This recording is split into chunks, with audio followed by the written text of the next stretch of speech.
Thanks for coming over. This is Amodeus. Today's Dungeon Hunter Champion video is a viewer champion box review. In the background, while I get everything set up and we talk about today's video, I'm just going to run a real quick Steel Widow 10 run with my Steel Widow 11 team because I forgot to go to Steel Widow 11 and went to Steel Widow 10, but it still worked and I thought it was awesome. So I'm sharing that in the background while we chit chat a little bit. So, talking about Dungeon Hunter Champions almost always comes down to asking who to 6-star next, right? In fact, I was asking a viewer about their next 6-star, team compositions, and just general feedback on their box.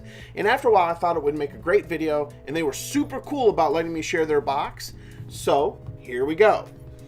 As always, share your thoughts and questions below with me and the community. Somebody has the right answer, I'm sure, out there, or the unit, and they've tested it. So just ask before you do something you might regret, right? So first impression of his box is I see some great champions that I personally want, right?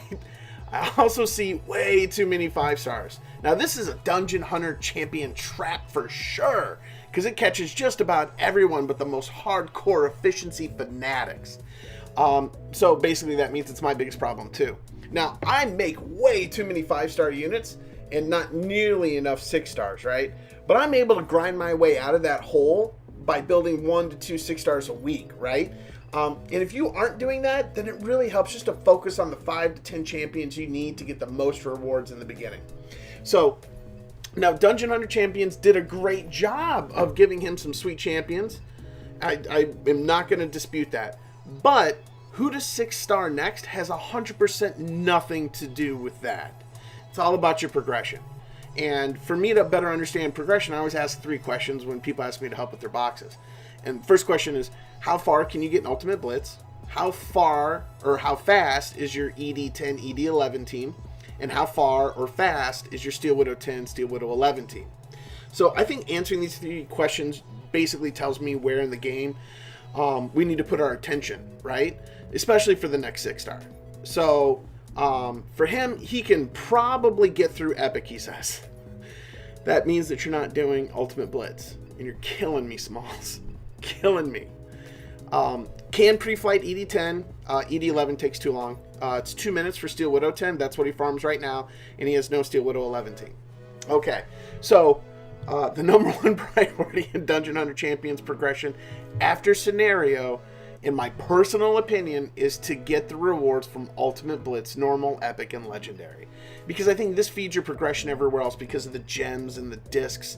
And just the ability to get 3 light, dark discs every single month. As well as 3 legendary discs. Not to mention all the other like deluxe discs and everything else you get. I mean, it's just, there's such a huge opportunity for you to get champions. That's just, it feeds all of your progression. Especially the gems for refreshes, right?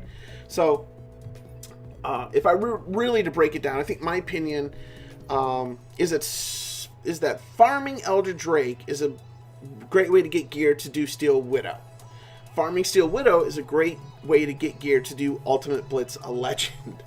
So if he's farming Steel Widow 10 and hasn't completed Ultimate Blitz Legend, then we need to build a unit that will help speed up Steel Widow 10 farming so he can get more gear so that he can get the right sets and the right stats so that he can do Ultimate Blitz Legend, right? Basically using the exact same champions. So his current Ultimate Blitz team is Savage, Manus, Kaiwenji, Xenia, and Yuko, which is an amazing team. Savage is broken. Even after the nerf in Ultimate Blitz. He's so good. Now, interestingly enough, his Steel Widow team is the Water Esper, Manus, Kaiwenji, Yuko, and Alia. So, Savage and Esper have unique skills specifically for those areas, the Provoke and the Cleanse. However, the rest of the units are universally good. So, if we look at those units, that's Alia, Xenia, and Manus. They're already 6-stars, so their worries are about gear. They're not worried about 6-starring. So this leaves Kaiwenji and Yuko. So, in my personal opinion, when I look at this box, my head immediately jumps to Yuko, right? It's a clear choice, in my personal opinion. In the comments below, feel free to dispute. But she's easier to skill up, has a more diverse kit, contributes more to both teams with her passive than just regular heals, which she also does very well. She's got the buff block. She's got a cleanse. I mean, she's got a lot of stuff going on. I think she's the better unit. So my personal recommendation, after everything we looked at, where it's really going to help you is to build in 6-star Yuko. Pretty straightforward. Now, there's a lot of other cool units in here, and it gets a little bit trickier after that, right? But I think if you 6-star Yuko and you max her out, you put her on your Adept Precise gear, you're going to get through Ultimate Blitz Epic, and then we can start having a conversation, right? Because my next recommendation was probably not going to be Kai Wen-Ji again. It's going to be Archangel. And we could have a discussion about fire or light. I'm going to say light. Element neutrality is really important. But as always, I want to know what you guys are thinking. What are your thoughts? Do you agree, disagree? Let me know down in the comments. Thank you for watching the videos. Have a great day. Bye.